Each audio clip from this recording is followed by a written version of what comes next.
Bueno, es algo que a mí me satisface porque ya ha cumplido 50 años y no ha perdido su vigencia. He llegado a una tercera edición con la que pienso ya, ojalá que ahí no más termine, pero lo escribí recién hace 10 años, eh, después de 40 años de ocurrido el golpe de Morales Bermúdez, que ya ahora ya tiene 50 años de ocurrido, y me parece que fue un suceso que cambió la historia del país porque estábamos bajo una dictadura socialista que si no hubiese terminado ahí, tal vez estaríamos ahora como están otros países gobernados por dictadores comunistas. ¿Por qué el golpe se dio en Tacna?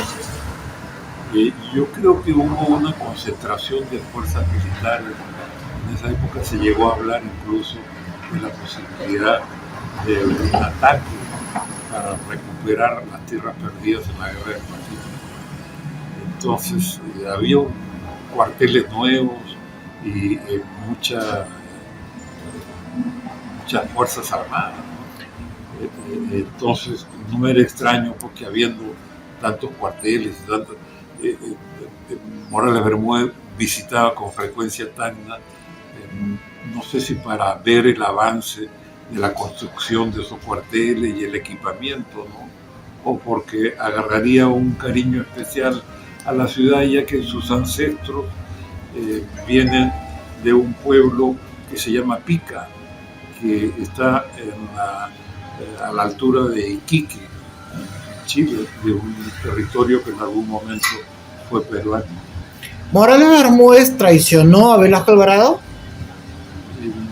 Yo no creo que me parece un término muy duro eso de traiciones, porque lo que ocurrió fue un relevo en el comando institucional.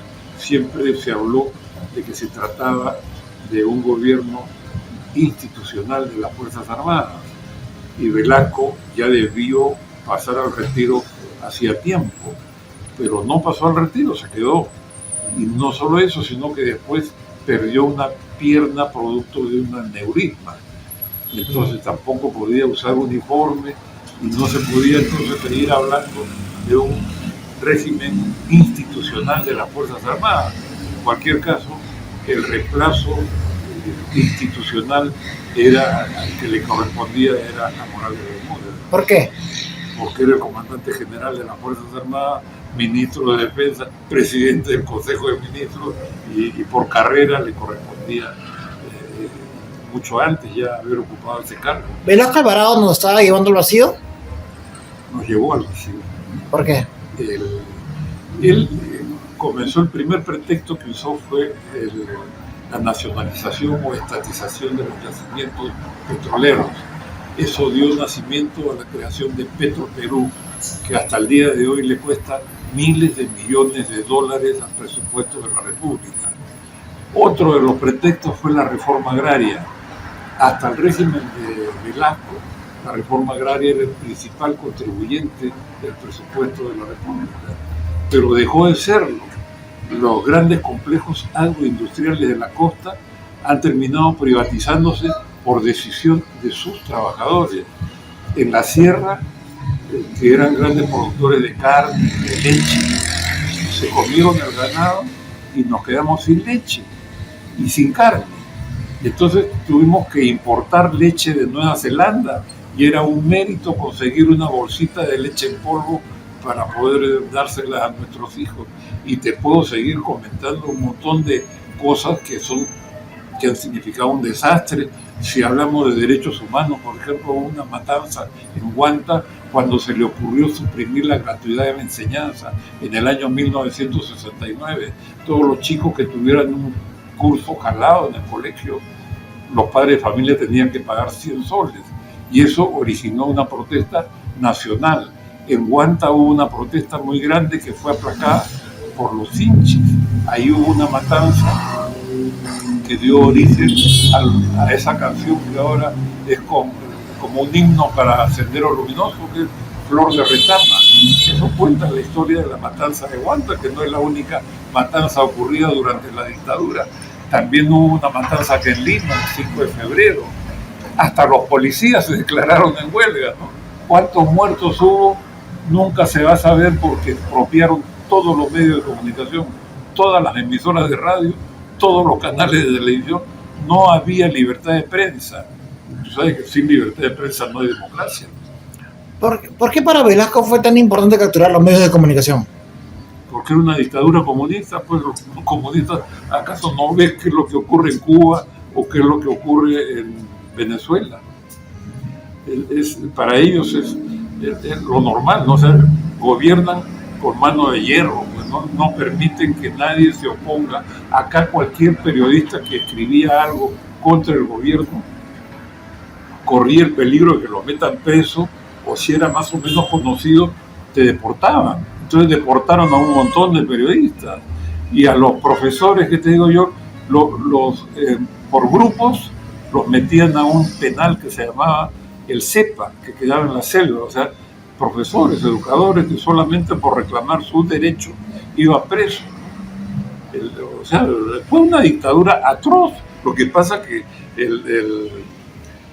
nunca se ha contado la verdad de ese régimen, y lamentablemente las nuevas generaciones tienen una idea equivocada de lo que fue esa dictadura. Piensan que fue un gobierno algo así como de Blancanieves y los 7 enanitos, y no, pues fue un dictador atroz, ¿no? ¿Velasco Alvarado nos estaba llevando a ser Venezuela?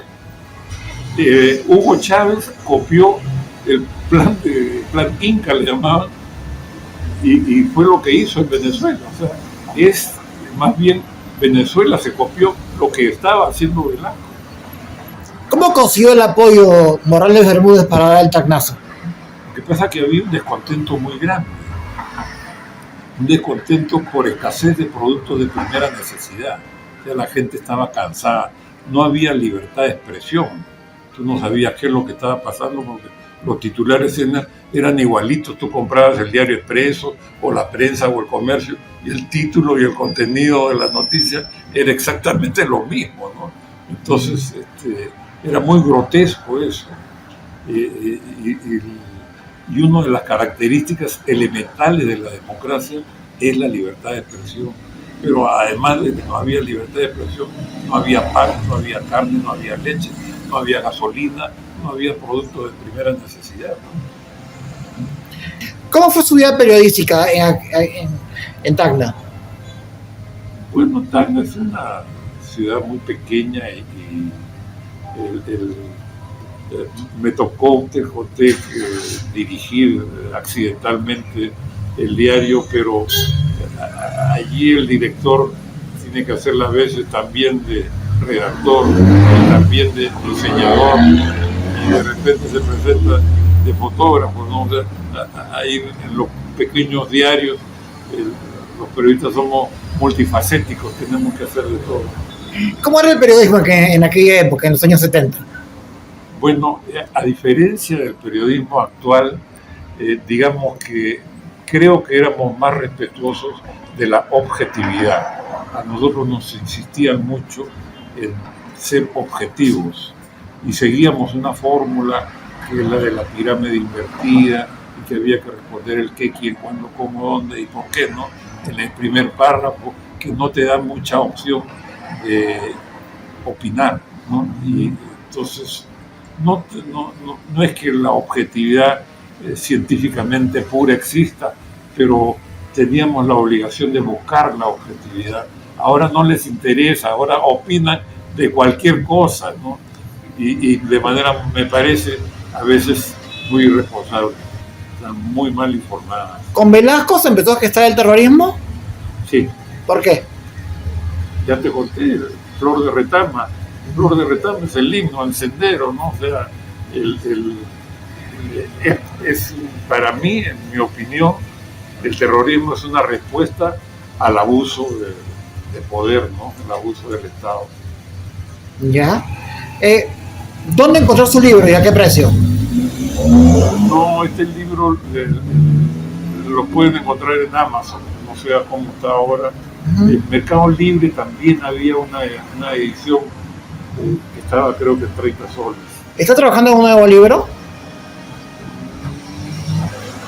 Hay un amigo que me ha pedido que escriba algo de su vida, que ya lo he escrito, pero digamos que está en una etapa de maceración, ¿no?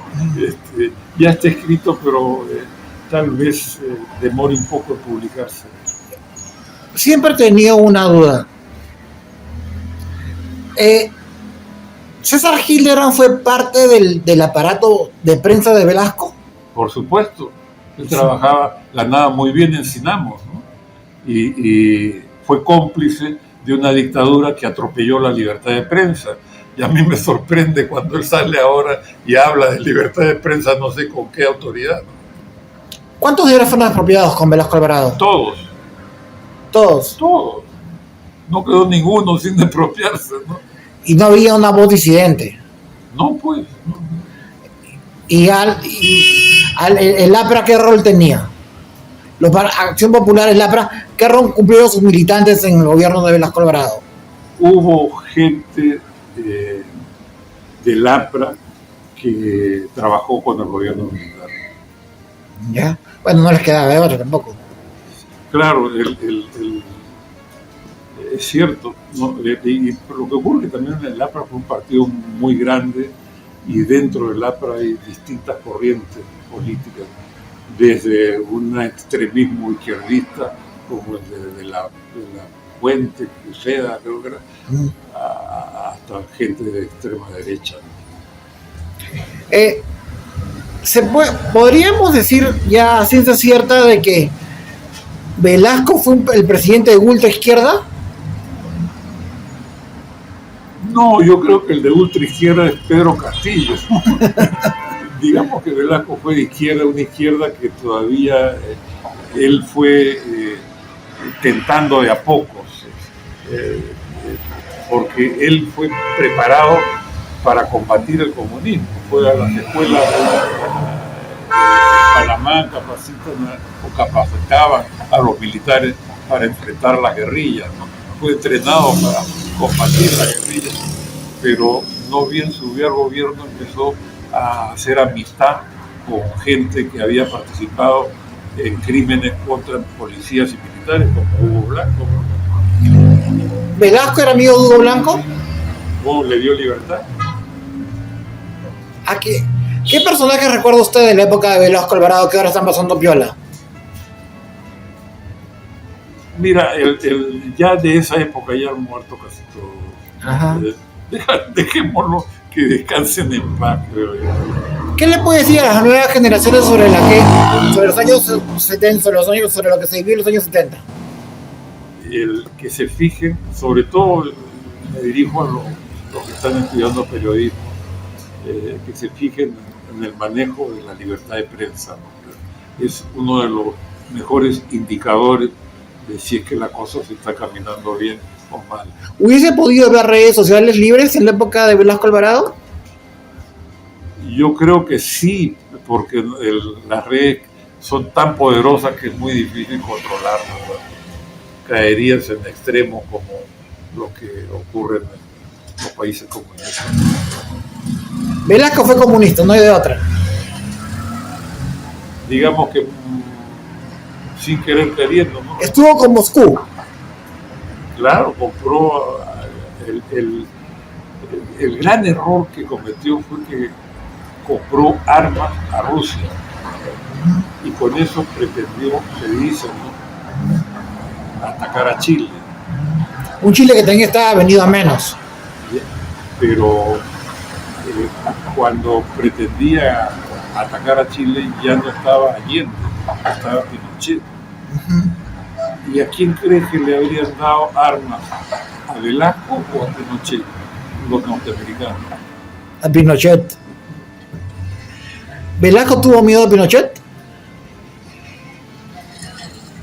Tanto como miedo no, pero digamos que fue prudente al no precipitar un ataque que no pudo salir muy caro.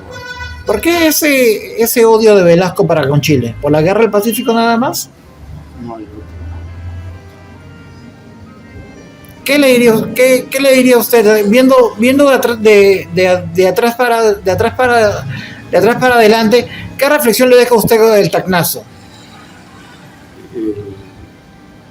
Bueno, que no hay pueblo chico, ¿no? O sea, es difícil que en el Perú ocurra un golpe de Estado a partir de un pueblo pequeño como es el Tacna. Han ocurrido otros a partir de Arequipa, ¿no? Pero era insospechado que pudiera ocurrir uno a partir de Tacna. Y bueno, que todas las ciudades son importantes. Muchas gracias.